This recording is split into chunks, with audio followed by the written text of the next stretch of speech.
I was the CIA director. We lied, we cheated, we stole. This was a line from a speech from former U.S. Secretary of State Mike Pompeo from 2019. He later claimed he was just joking, but obviously not everyone listening takes it that way. 4 years later, in an expose by U.S. investigative journalist Seymour Hersh, the agency was said to have carried out a covert operation under the director of President Biden to blow up the Nord Stream gas pipelines. What exactly is the role of the CIA in the U.S. political system? Whom does it serve, the Constitution or the Crown? And as this year marks the 20th anniversary of U.S. invasion of Iraq, has the lesson been learned on not to justify war with false intelligence? Welcome to a special edition of The Point with me, Liu Xin, an opinion show coming to you from Beijing. I had the opportunity to speak to Ray McGovern, who served as an analyst with the CIA for 27 years.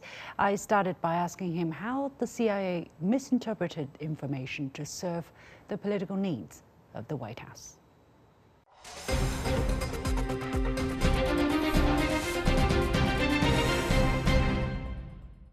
A dovetail is a very appropriate word. Even more damning is the word justify. Justifying a war of aggression? My God. If you falsify intelligence to justify a war of aggression, that's as bad as it gets in my profession. And that's what happened. You don't have to believe McGovern. The Senate did a 5-year study, and introducing the results, a bipartisan result, Senator Rockefeller, the chair of the Senate Intelligence Committee, said, what evidence was adduced to justify this war was untrue, unsubstantiated, contradicted, or even non-existent. His words. Now, what does non-existent intelligence look like? Well, use your own imagination, but that was a very sorry chapter in the history of my experience in intelligence, and we formed a group called Veteran Intelligence Professionals for Sanity. And we used that last word advisedly because there was not a lot of sanity in Washington 20 years ago, and there's not a lot of sanity among upper leaders in Washington now. What kind of possible role do you think the CIA may have played in this particular sabotage, Ray? Well, people have to understand that the CIA is not a rogue element. The CIA does what the president tells it to do. There's an instinctive salute if the president says do something. Now, does the president have legal authority to do that? Unfortunately, the National Security Act of 1947 has been interpreted that way. There's a phrase in there that said, the Director of Central Intelligence shall perform such other functions and duties as the President shall from time to time direct. Even based on bogus or non-existent intelligence? Well, it's to the operators. I've drawn a distinction between the analysts, the division of CIA where I worked, and the operators. Now, on an operation like this, the analysts would be kept just as much in the dark as the rest of the world, okay? They would have no way to say, this doesn't make any sense. They're gonna find out about this. This is gonna be awful. Now, CIA Hersh says there were some that said that, but that doesn't matter. If the president tells the bureaucrat who heads the CIA, in this case, a former State Department person, Bill Burns, if he says, do it, as CIA Hersh says, Burns turned to his people and said, the president says, do it, even though there was great reluctance on the part of these people to carry out this operation. Can we do it? Yes, we can do it, okay? Now, when it was first learned that it was possible to do it, despite how secret everybody wanted to make it, Joe Biden got up on the 7th of February and said, yeah, we can do it. And mark my words, it will not happen. The Nord Stream 2 will not be followed. So, you know, it's really a sad commentary on what CIA operators will do because they do everything the president says. And this was true also in falsifying the information before the Iraq War. And to my great disappointment, some of my colleagues on the analysis side participated in that charade, in that deception. What is the consequence of such an abuse of power, let's say, and using intelligence that cannot be disclosed to the public to launch wars and to carry out very dangerous acts, sabotage such as this one? What do you think is the consequence for the United States and for the world if Hersh's revelations are really proved to be true? Well, whether or not they're accepted for publication in the mainstream media, the complications are serious. Suffice it to say that for 6 years now plus, Americans have been brainwashed on the notion that Mr. Putin in Russia is evil incarnate, that he's a new Hitler, that he's going to take over the rest of Europe, if not the world. It's almost as though the Soviet Union didn't implode. Now, 6 years of brainwashing like that will allow the people in charge to manipulate, to tell the American citizens, look, we have to face Mr. Putin down in Ukraine or else he'll take over the rest of Europe. Crazy. There's no indication he's going to take over the rest of Europe. He doesn't even want to take over Ukraine. He just wants security on his border, okay? So what does that mean? That means that the American people will be totally unprepared for what's going to happen in the next couple of months. And what's going to happen are the Russian forces are going to move west. They're going to reach the Dnieper River, mark my words, and then it will be time to deal. Do you want us to go farther west of the Dnieper, or will you deal now? Will you accept the Dnieper as sort of like a demilitarized zone of some kind? Withdraw your long-range artillery and keep our people safe, or will these people who feel themselves privileged and exceptional, will they test the waters to the point of even considering the use of tactical nuclear weapons? Yeah, I wish I could say that would be ridiculous, but what this crew, the people advising Biden, have already countenanced and implemented is ridiculous. I remember exactly 2 years ago, Sullivan and Blinken, the National Security Advisor and the Secretary of State, met with your highest representatives. What was it? Was it Anchorage, Alaska? And adopting the old British imperial tone, they told your representatives about the rules-based international order and that they better adhere to them because that's what we say. These young fellas, what they know about 5 millennia of Chinese, or maybe just the last couple of centuries, they do nothing. So it's a very pervasive, it's a very risky attitude of being exceptional, having gone to the best schools. I remember Vietnam very well. I was there when it was going on, okay? Not in Vietnam, but I was watching it very, very closely. And who was it that got us into that mess, killing 3 million Vietnamese, 58,000 Americans? It was people from the same well-educated, well-dressed, and well-prepared schools, Harvard, Yale, and the rest of them. They were called in one famous book, the best and the brightest. There should be a real question mark around best and a real question mark about brightest, because they think they're the best and the brightest, but they've gotten the United States in a peck of trouble. The main problem is that the American people don't know that. They tend to blame it on Russia or China, depending on which day of the week it is. Now they're hyping that a Chinese lab could be the possible origin of COVID. And they were talking about China possibly or about to supply lethal weapons to Russia, always citing anonymous sources or intelligence that cannot be shared or data. And they make the assertion before they can be proved, even if they're proven wrong. That's for later. Where do you think where do you think all of this is leading to? Is the media towing the official line to go somewhere? Is there an end game or a particular situation they want to create? Yes, the major media has been as corrupt as I've ever seen it, even worse. General Eisenhower, who was our president 60 plus years ago, when he left, he said, the military industrial complex, the people profiteering on war, they pose a real danger to our democracy, okay? And the only antidote to their accretion of power is a well-informed citizenry. It turns out he was exactly right.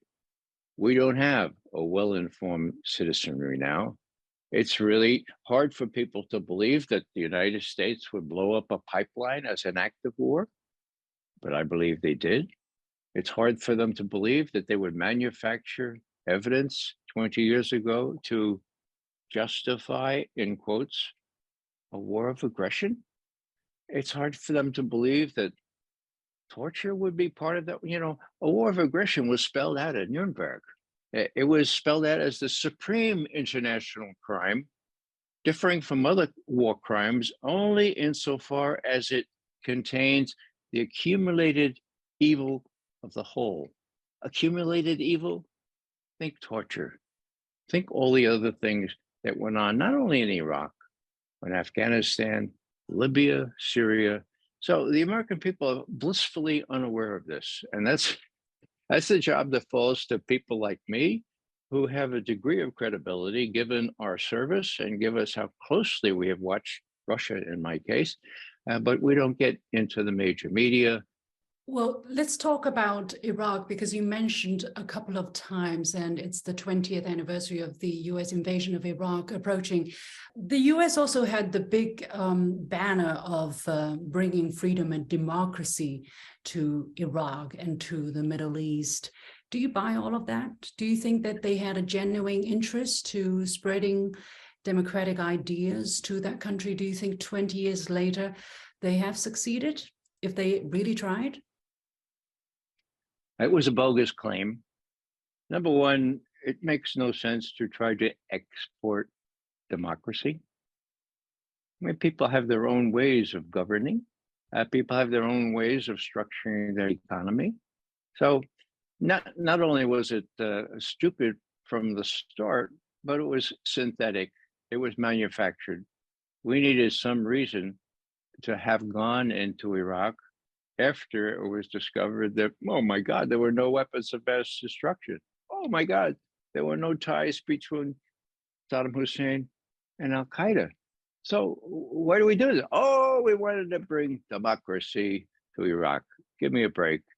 I think many Americans are even clever enough or smart enough to realize that that was bogus. It's more than bogus, though. I cite the halcyon days of the US relationship with Mr. Putin.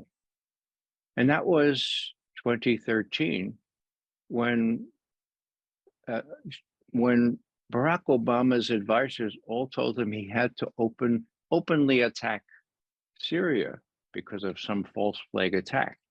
Obama, to his credit, resisted that. And he bragged about having resisted the Washington playbook at that point. But who pulled his chestnuts out of the fire? It was Vladimir Putin, who persuaded the Syrians to destroy all their chemical weapons under UN supervision on a ship specifically outfitted for such destruction. Now, the reason I mention that is because as all this was going on, and the date was September 12th, New York Times, Vladimir Putin has an op-ed published. And what does he say? He says, I really am gratified by the increased trust, mind you, between not only the United States and Russia, but also President Obama and me. The only problem I have, he says this in the last paragraph, is the notion that some nations are exceptional. President Obama, says Putin, said this just yesterday in a major speech. I don't think any country is exceptional. There are people closer to democracy, farther away from people develop, but as God looks down on all nations, he sees them all as equal. Now, that paragraph was penned by Vladimir Putin himself. I was told that at the time, and corroboration came about 3 years later when he was interviewed on a totally unrelated subject. And he was asked this question, and he repeated that last paragraph of the op-ed virtually verbatim. I think Putin believes that. I think most people believe that. The problem is that the people running our foreign policy do not believe that. They are convinced that we are exceptional, and they are about to run into a rude awakening, and they'll be making decisions that everyone must fear.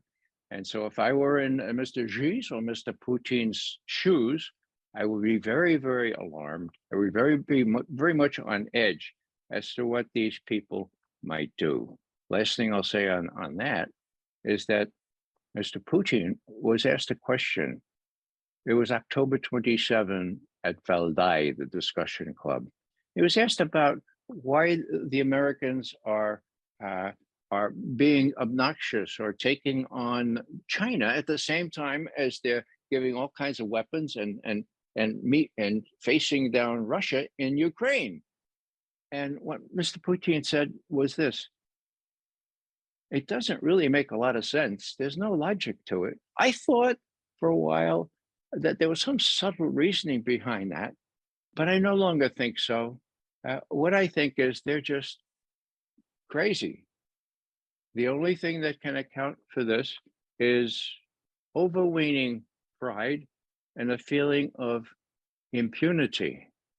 Now, if Mr. Putin and his friend, Mr. Xi, calculate that that's what's happening in the policy with the policymakers in Washington, namely that they're crazy, and there's evidence for that, I would suggest, then what are they to do when faced with military challenges, such as we've seen in Ukraine and such as we've seen on the island of Taiwan, which is being made into a virtual arsenal or armor depot for American weaponry? What are they to think? What do they think? What are they to do?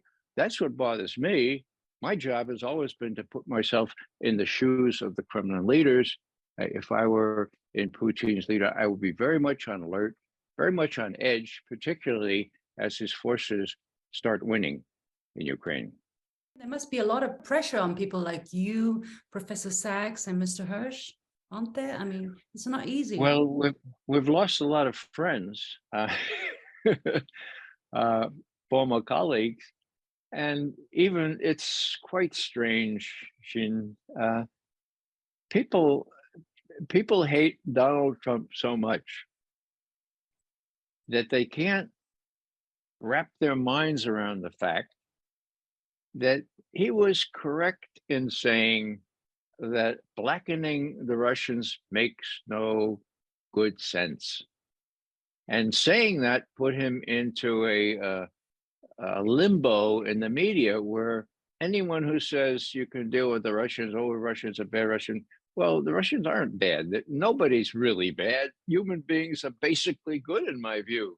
What you do is you talk to them, okay?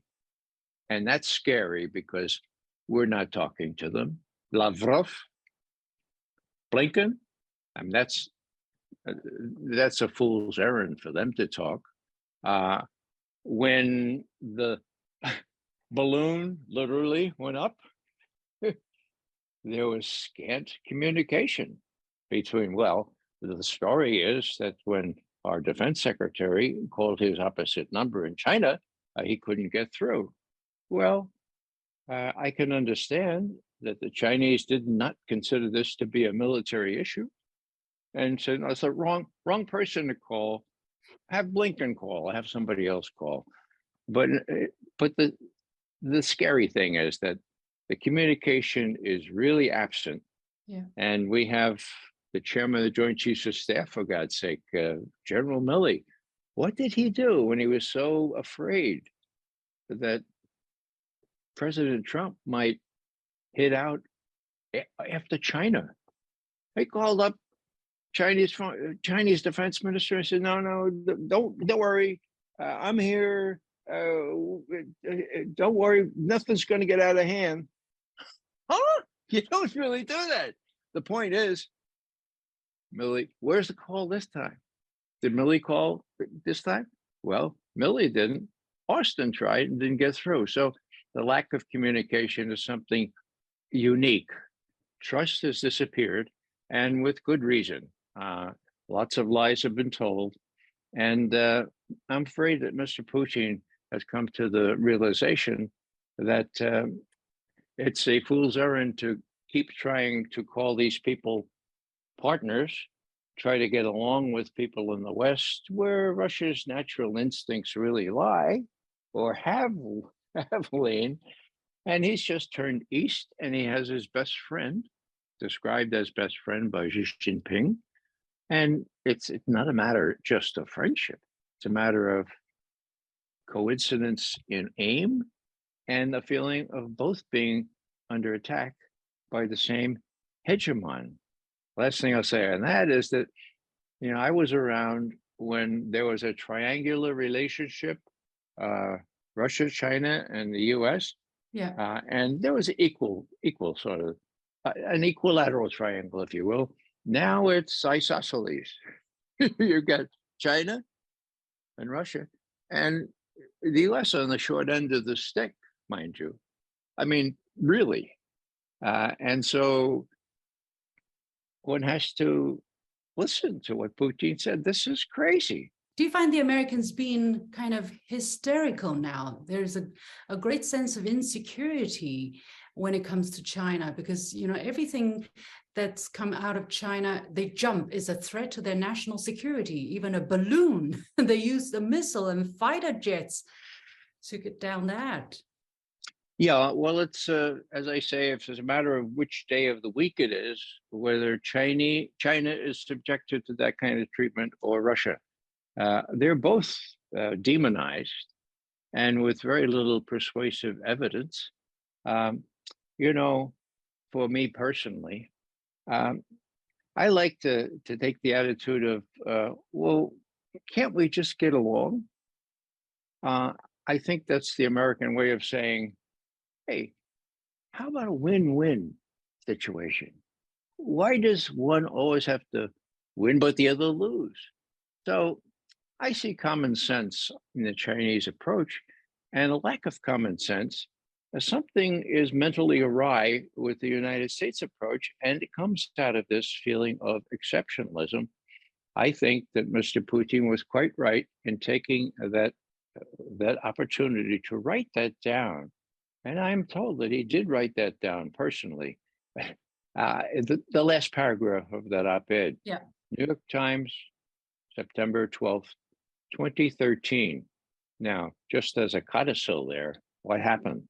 Well, it just took 6 months for the Victoria Nulands of this world to mount the key in Kiev, and everything went down since then. So there are lots of people that thrive on punishing Russia.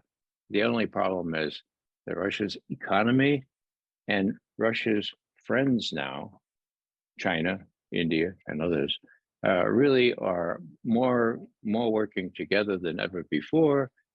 And the United States does not seem to fear the notion of a two-front war. Now, this is serious. I have been saying for 2 years now, it's just a guess because I am not an expert on China. But I think that if there's an armed dust-up in Ukraine involving the US and Russian forces, that it's altogether likely that Putin's Chinese strategic friends will do some things in the South China or East China Sea or in the Taiwan Strait to make it clear to our policymakers that China and Russia do have a relationship with no end, that it exceeds a military relationship. That will have disastrous consequences for China, because the whole West, led by the US, that will fall right into the trap that they have kind of spread out, for China. Basically, they're saying, come, take military actions and we will sanction you. They still control, a lot of resources in this world, and they can make life like hell for China if China ever takes that step. Well, I agree. And that's why I say this is in extremis. In other words, China also knows that they are next in line, okay? If this is, I don't believe this is going to happen, but let's say Putin is pushed out of Ukraine. Let's say the US sets up another puppet government there, and the US really starts to prevail in this part of the world. Putin is not, well, China will be. It's in our strategic documents. The Pentagon says China is the real enemy once we get rid of this little pest in Russia. So the Chinese leaders don't have to be paranoid. they can read it in the document. Yeah, it's hard to believe, but as Mr. Putin has said, a lot of this is crazy, and it comes from a feeling of superiority, of being exceptional, and having impunity. That was once the case. We used to be the sole hegemon. Now, as many people say, it's a multipolar world. I prefer bipolar, not just in the psychiatric sense, okay? It's bipolar because it's the lily white West against the rest of the world, 80% of whom are people of color. There's a racial aspect to all this, and it speaks danger, extreme danger for the world. Let's hope that the leaders of China, Russia, and let's hope even the leaders in Washington will step back from the precipice and say, look, maybe the Chinese are right. Maybe we could do a win-win. That's the only outcome that will prevent the worst, in my view.